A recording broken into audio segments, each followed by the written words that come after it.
Typical Tech. Typical Tech. It's a touchdown, Red Raiders. Fantastic. Lubbock and leave it.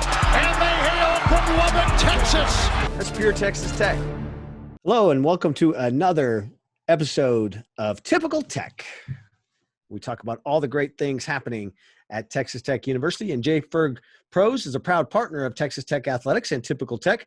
When it comes to roofing, construction, and plumbing, don't settle for anything but the best. Contact Jay Ferg Pros, the best solution for your home or business. Hope everyone is doing well, staying safe, staying healthy. Think about this as you listen to or watch this episode. It was March the 11th when we first got the news that the Big 12 was going to limit the attendance at the tournament in Kansas City. March 12th, the next day, Thursday, they canceled it, and everything kind of fell into place after that. And so here we are about a month or more later and living this new normal. And so hopefully, again, you guys are all staying safe. Thanks so much to our people on the front lines, the doctors, the nurses, and others that are out there doing all the work. If you haven't seen it, go to the Texas Tech Athletics Twitter page and check out the lights from Thursday night, a week ago, last Thursday, when Texas Tech participated in Light It Blue, and we lit not only Jones AT&T Stadium, but also Rip Griffin Park and the marquee over on 19th and University. We lit it blue to thank those of us that are out there on the front line, putting themselves at risk as they deal with this pandemic. And we've got so many phenomenal doctors and nurses and other medical workers over at the Health Science Center and UMC and Covenant here in town that are doing this every day. And so we appreciate all those people. And those people are Typical Tech, and us promoting those and really thanking them. That's Typical Tech, as we recognize those people out there that are, again, while we're at home or staying at home or not going to work, those people get up every day and they go and battle this. So thanks to all of them. It's time for our Texas Tech trivia question. Had a lot of compliments about last week's question.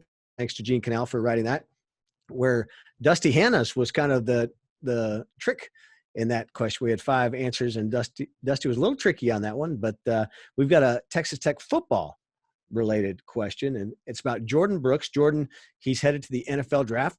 He might be a first-round draft pick. We don't know. He became the first Red Raider in over 15 seasons to record 22 tackles for losses. Can you name the other 2 to do it since 2000? One did it in 2003, and one did it in 2005. After our interviews today, we've got Texas Tech alum Anthony Lynn, head coach of the Los Angeles Chargers. How about that? That's Typical Tech. Got a coach in the NFL, 2 coaches in the NFL. We're going to talk to Anthony Lynn. In a little bit, we'll talk to Stephanie Rhode. She's the spirit director at Texas Tech. Very disappointed at that group. They should be out there defending their national championships. Yes, multiple. Typical Tech. They're always winning national championships. We'll check in with Stephanie and see how she's doing.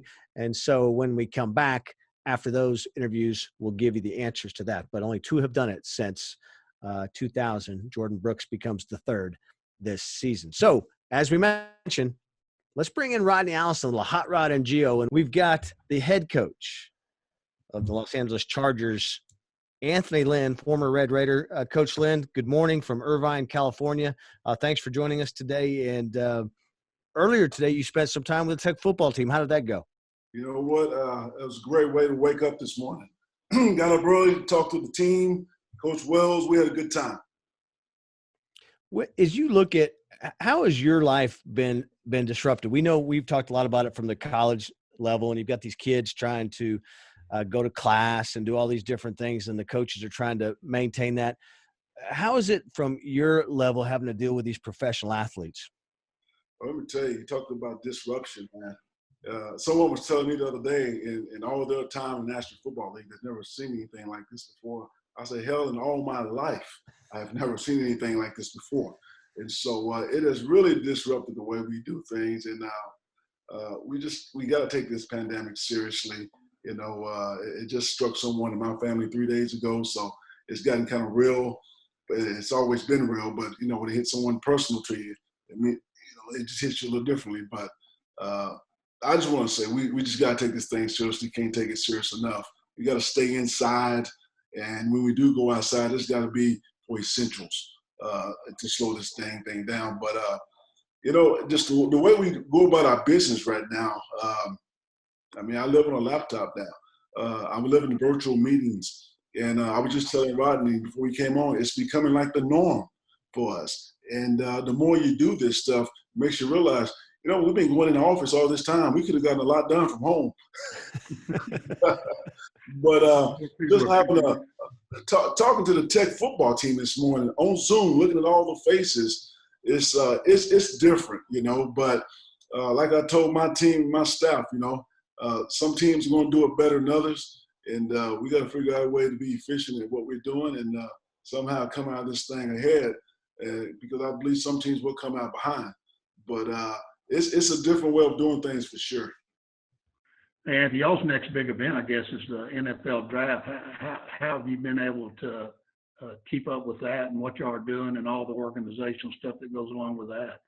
Well, I tell you, man, we went through the whole process last week, Rodney. And we did it just like we're doing it right now. And we got a lot done. It was really productive. But it's nothing like being in that same room looking at that board and discussing some of these young men, especially when you get to the disagreements. But we had some of that, some healthy conflict, and we're working on our draft board right now. And our general manager's done a heck of a job throughout this process, making it as efficient as possible. But it was pretty unique. How does that change in the fact that you can't have in-person visits? It's harder to maybe evaluate some of these guys in person. You're going to have to go a lot by film and talking to other people, right? More than you normally do. I get the feeling there's going to be some unexpected because when you're having those college visits and you're bringing those guys in and you're constantly on the road, you pick things up. You get information from here and there, and then you just try to make sense out of it. But when that draft day comes, you have some idea of who's doing what. Right now, I don't think anyone has a clue who's doing. And so I look for this year to be pretty unique. And the way we're doing the draft, everyone's at home. And, I have 10 laptops in front of me and three phones. But that communication process is going to be slowed down a lot. And it's going to be pretty interesting when guys start trading up, moving back, things like that, and being on a clock. Hey, Anthony, you've had talk a little bit about what your time here at Tech and kind of some of those things. And you've mentioned, I've seen you talk about some of your most memorable moments and were actually done while you were playing. But one comment that I really thought was interesting, and I think a lot of people feel this way, you talk about the All-American Bowl and when you rushed for 70 yards in the first quarter, but you ended the whole statement with, but most of all, I will never forget Spike Dykes. Would you elaborate on that a little bit and kind of, we love Spike Dykes. Oh man, I love him to death. He was an early mentor for me in my life, and he caused me a lot of hell early on. I mean, I was one of the top blue chip running backs coming out, and I was being recruited by USC and Nebraska, who were the top running back schools at the time. And I turned all those guys down and came to Lubbock, Texas, and I had writers tell me, "You are throwing your career away," But they didn't know what I knew. I've been with Coach Dykes a lot through the recruitment process, him and Coach Winder, and those were men of integrity. And I've never been around anyone like him. He taught me so much early on in my life, not just on the football field, but how to handle yourself and conduct yourself off the football field as well. Coach Dykes, he raised men. We started as boys. When we left, we were men. And I'll never forget that about him. And a lot of love there for that family now. Speaking of, do you have a favorite? We've talked to before the players that played for Coach. Do you have a favorite Spikeism that sticks with you? There's just so many. He would talk about sometimes, and I never understood it. It sounded good, but he would talk about beating somebody like a tied up billy goat. And I'm thinking, who the hell ties up a billy goat? And then beats it. When you were saying that, but you left his men, I always thought about he'd talk about a team and he'd go, now those guys had hair on their belly. Yeah, we had shave. We didn't have any hair. Do you ever eat off your plate? all the time. I mean, he would walk in and he wouldn't even eat. He'd just walk around. He'd just pick a little here, pick a little there. I mean, he'd never sit down. Just constantly walking and eating.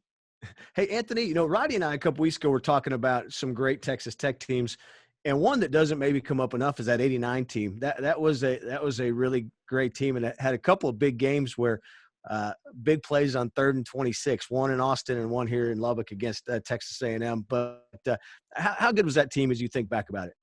You know what? Coach Dykes had told us at the beginning of the season, we had a fifth-year senior line. I mean, that whole line was loaded with fifth-year seniors, experienced guys, and we had good skill position players and a solid defense. And he told us that he thought we were one of the best teams in the country. And when Coach says that he hadn't been playing to that level, it kind of sounds like coach talk.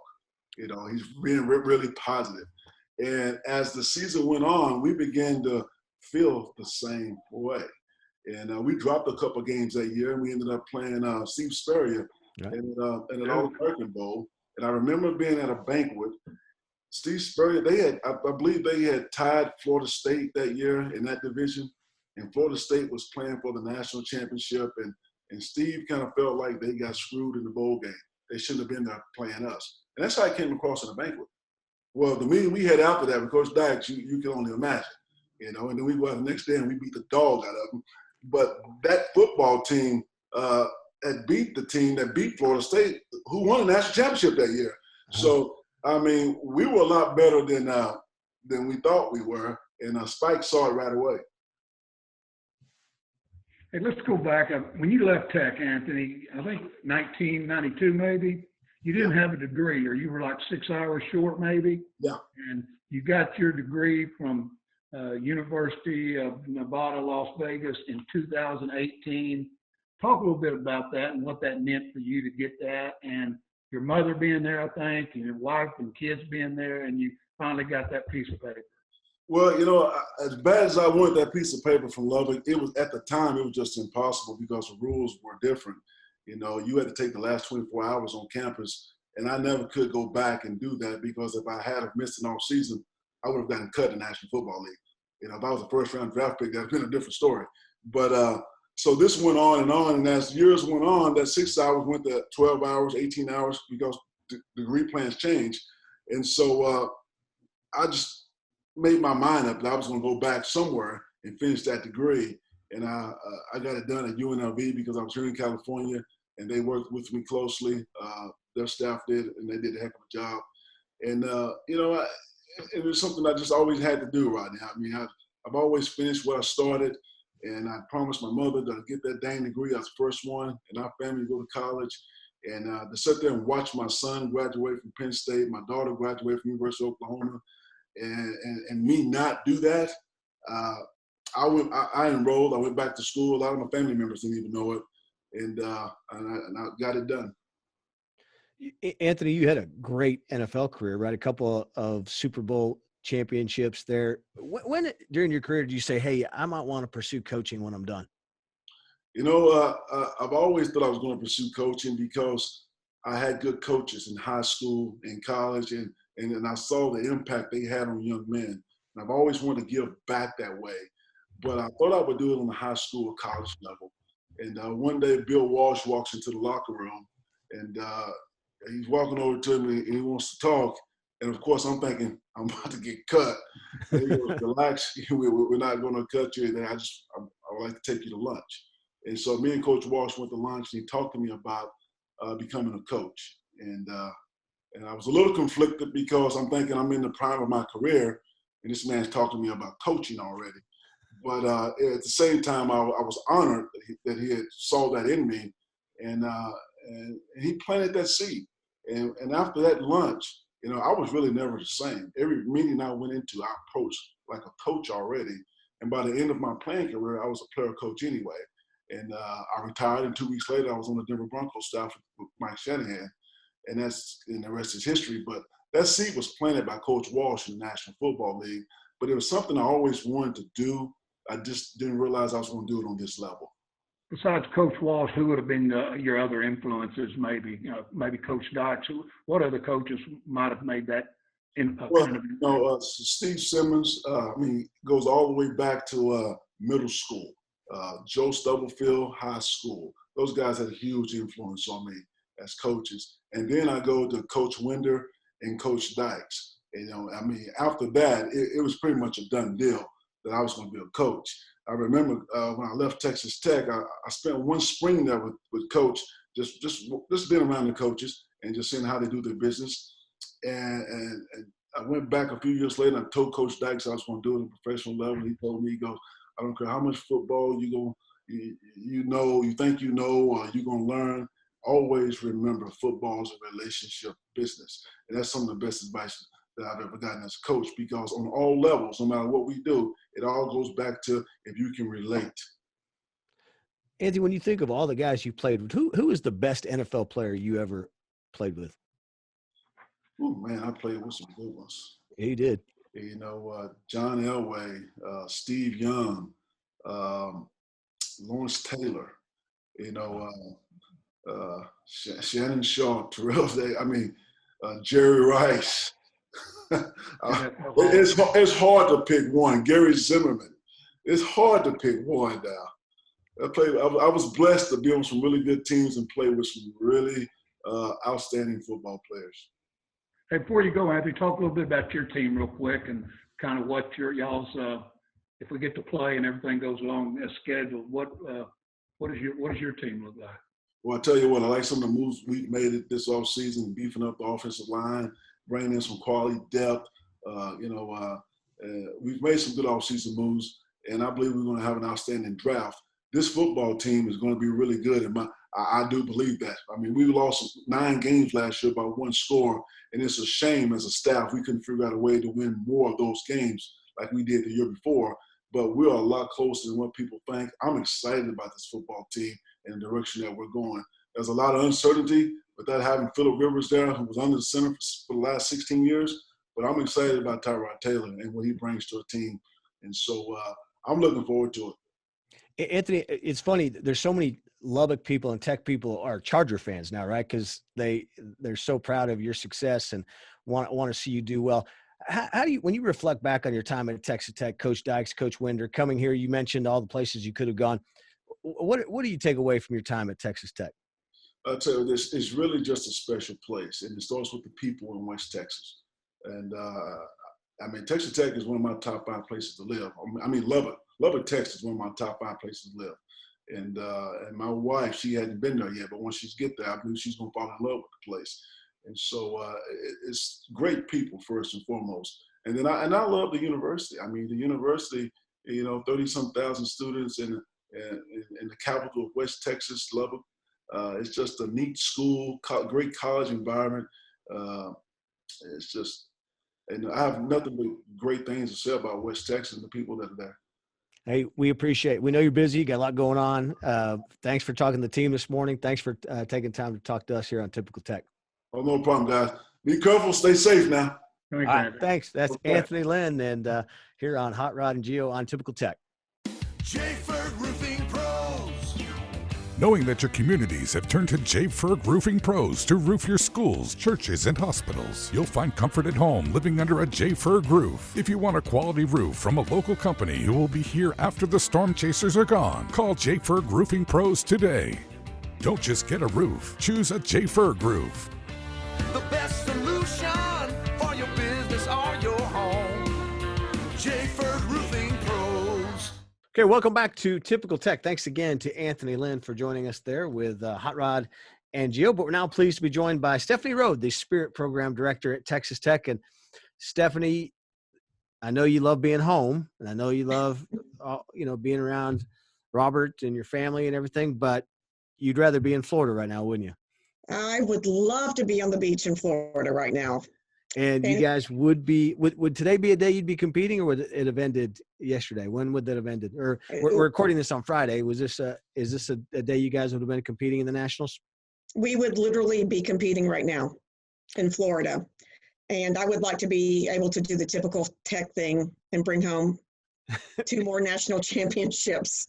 Yeah, because you guys are a great example of Typical Tech, right? Every time you go out there, you have to leave room because you're going to bring back a bunch of hardware. And for the last 3 years, you guys have just dominated out there.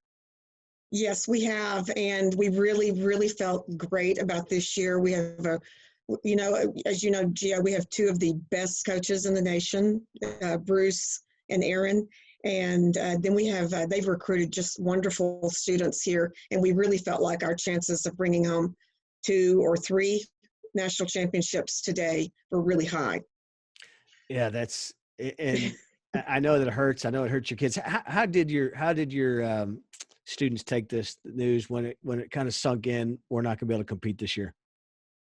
They were pretty devastated, and because they work all year supporting Tech athletics, making appearances, doing all kinds of things to celebrate and to keep the traditions of Texas Tech going. But this part at the end of the year is something they do where they get to show their skill level, and people are cheering for them. And so it's something they really look forward to doing.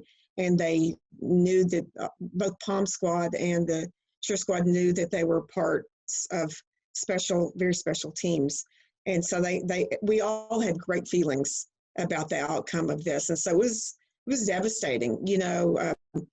We were on the way to Kansas City for Big 12. Yes. That 12-hour bus ride up there. And you called and told us that we weren't going to be needed in Kansas City, and that we were about 2 hours out of Kansas City at that point. So we came on to Kansas City, spent the night, and came right back. So 24 hours on a bus there. But that was the first realization of, oh my goodness, our lives are about to change. And, from your phone call on through the next 4 or 5 days was just like with everyone else, it was just a level of real devastation and disappointment for these students.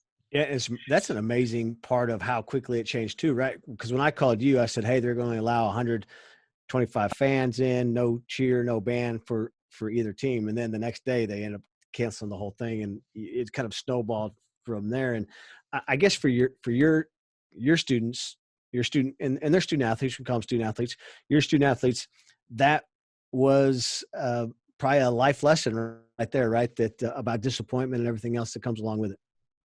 Oh, for sure. It was, it's enabled us to have so many great conversations. There are a lot of positives that are coming out of this. And I think it is, it's one of those things, and it of course helped them that all their friends at other schools, other universities also were not competing. It was just not a Texas Tech decision, and so that's helped ease the blow. And plus we've done a lot of talking with our students, a lot of Zoom calls, a lot of texts every day to help them navigate going online with classes. And then days like today, we try to really be present with them.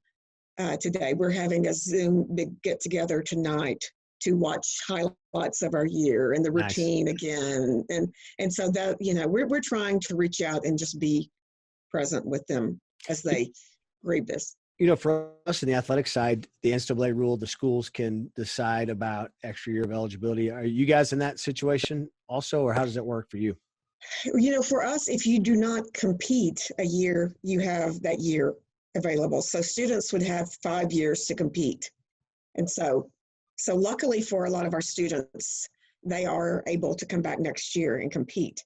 The unfortunate thing, of course, is our seniors who were scheduled to graduate in May, that's gone for them. But on the other hand, like you were talking about being typical Tech, the students, 2, 3, 4 national championships in their time at Tech. So,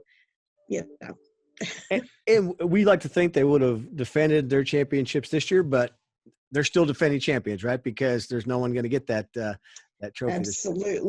Absolutely, they are. So this is the recent success. You guys have always been good and always been great representatives of the university. But what do you think was the key that the championship started coming? Oh, wow. I think there are a lot of factors with that. Really, we I've been here 17 years, almost 18 years. And Bruce, our cheer coach now, when I started was a member of the cheer squad. And, I think my goal in life is, if you're going to do something, do it the best you can do it, always. And, I think I came in and started trying to make this squad as excellent, this program as excellent as I could.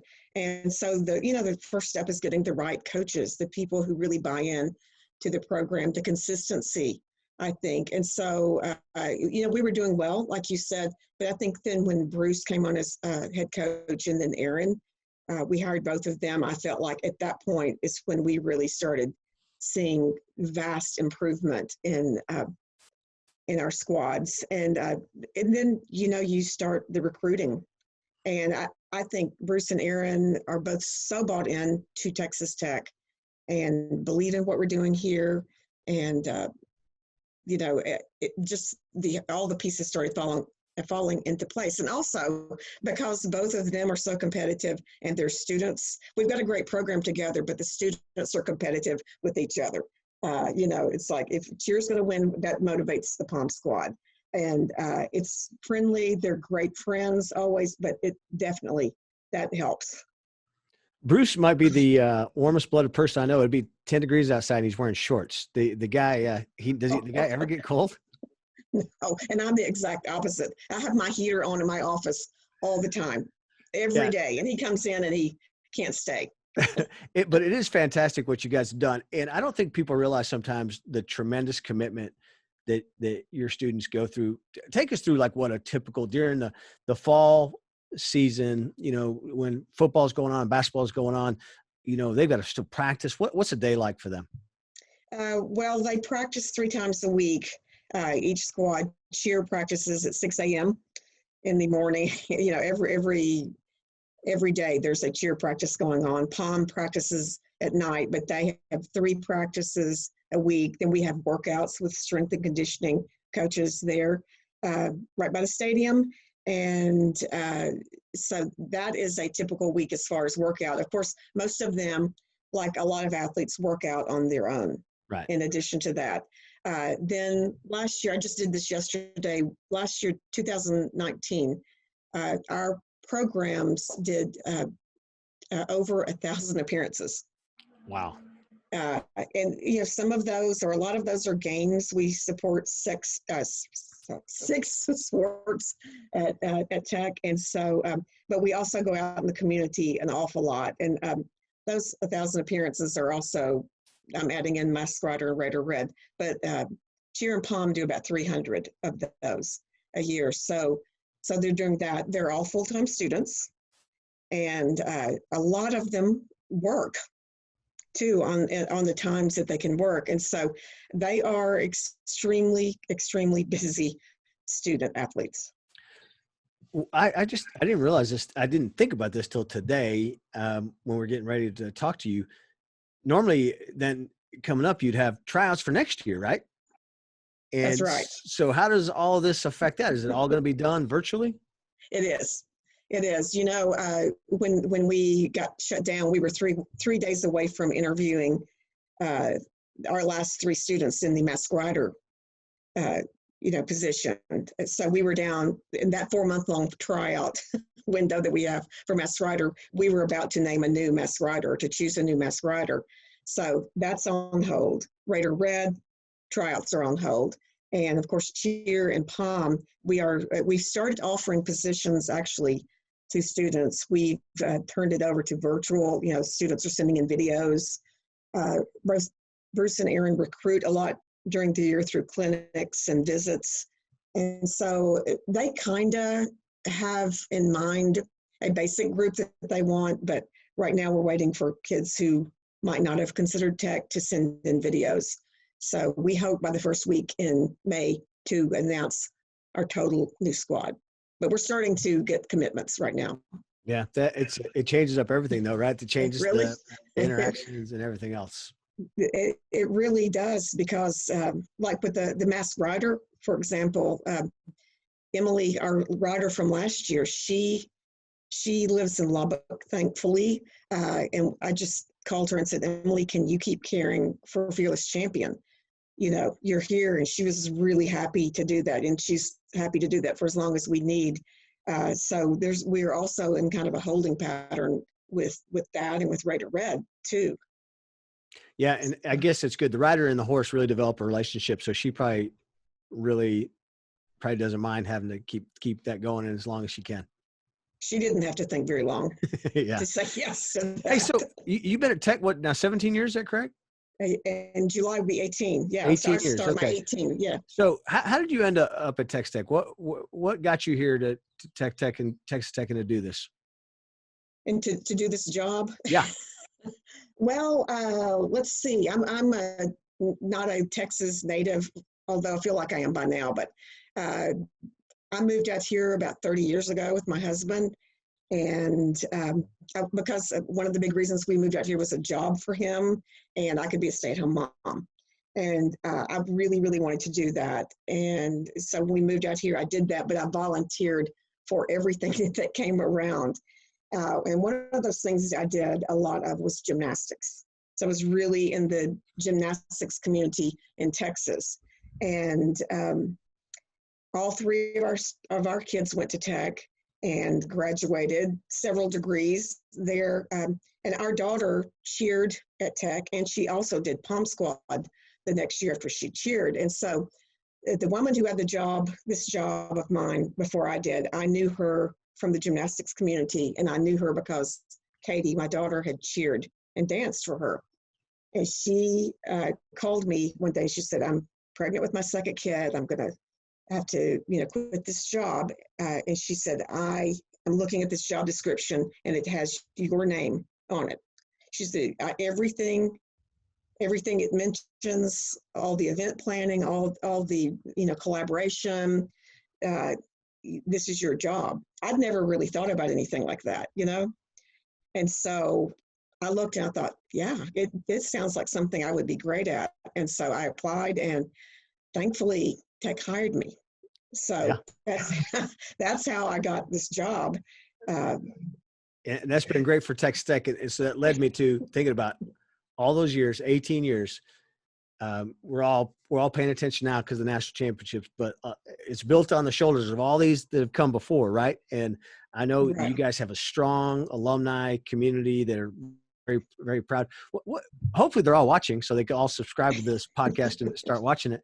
What's your message to all those people that have come through and you've been able to be a part of their lives? Oh, thank you. Thank you for giving me the honor of sharing your life and your passion. It's been my greatest joy, of course, outside of my family, to have the opportunity to work with so many students who, a lot of them have taken a leap of faith to come out here, and they buy into this wonderful university. And I know a lot of them, so many of them tell me I've been their Tech mom. They're able to share with me and tell me things. And I really think and hope that my biggest contribution to this is I've helped a lot of students get from point A, being, a high school student, to a college graduate. And I've been there. I've tried to be there for each of these students and to help them navigate the tough waters that sometimes college can bring. So thank you. I would say thank you. And thank you for building this program. Any successful program, I think you stand on the shoulders of all your alumni. And I'm very, very grateful for all the students who've come through our program and let me be a part of their lives. Does it give you a nice feeling when some of these kids come back and they're grown up and have families and all that, and knowing you've had an impact on their lives? Oh, yes, it really does. It's one of the happiest things that I do. What's your favorite all-time Texas Tech athletic memory? Do you have one? Well, for many, many years, it was the Crabtree catch back in 2008 at the Texas game. Right. It was hard to top that one, but, last year, that victory over Gonzaga in Anaheim, when we were going to the Final Four. That's pretty cool. That was a pretty amazing. I think that that passed that. And then my view of the Final Four, I felt like I was in a dream. It was just surreal. The first game was almost over, and I looked up at the scoreboard, and I was like, "We're going to win this game." But I was where I sit with the cheerleaders and the Pom Squad. I had my phone on the court, and I was like, I have watched this Final Four all my life, and my phone is on the court of the Final Four. I just, I almost couldn't even process it. And sometimes I feel like I still haven't processed it. I watched the game on TV a couple of weeks ago, and I thought, I didn't see this game. I haven't been able to watch the championship game since then, but that's an awesome experience. And we're so glad you guys came from Daytona to be a part of that. So it was that showed again the commitment that you guys have always had and been here. And we appreciate you and Bruce and Aaron so much, Stephanie. You guys definitely are typical tech. And thanks for taking time with us today.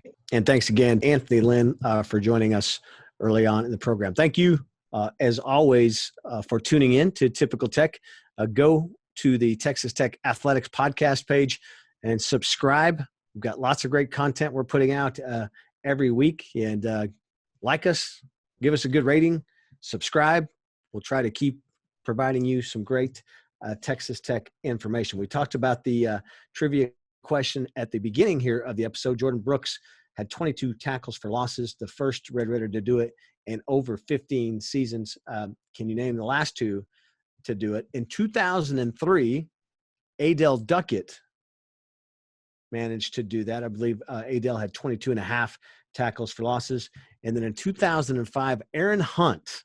Aaron was dominant. Aaron, I believe, had 24 tackles for losses. So Jordan Brooks joins that very distinguished class. And in just a week or so, a little bit more than a week, Jordan will hopefully hear his name called in a virtual setting in the virtual NFL draft. So that will be coming up. Should be, we miss you guys. We miss having events here on campus. We miss seeing our student athletes. We miss all of you. And we hope everyone is doing the best they can, again, staying healthy, following the guidelines, because as soon as we can get this thing leveled out, the sooner we can all get back together, hopefully in September, to watch football. But in the meantime, think of your friends and your neighbors. Help out where you can. Support your local businesses that are still trying to make it. Check with a neighbor. Check with somebody you haven't talked to in a long time. Check with a coworker who you only are typically emailing or doing some kind of virtual meetings with, and do your part. Be a good neighbor, be a good citizen, and be a great Red Raider, because that is being Typical Tech. We'll see you again next week. It's Typical Tech. Typical Tech. It's a touchdown, Red Raiders. Fantastic. Lubbock and leave it. And they hail from Lubbock, Texas. That's pure Texas Tech.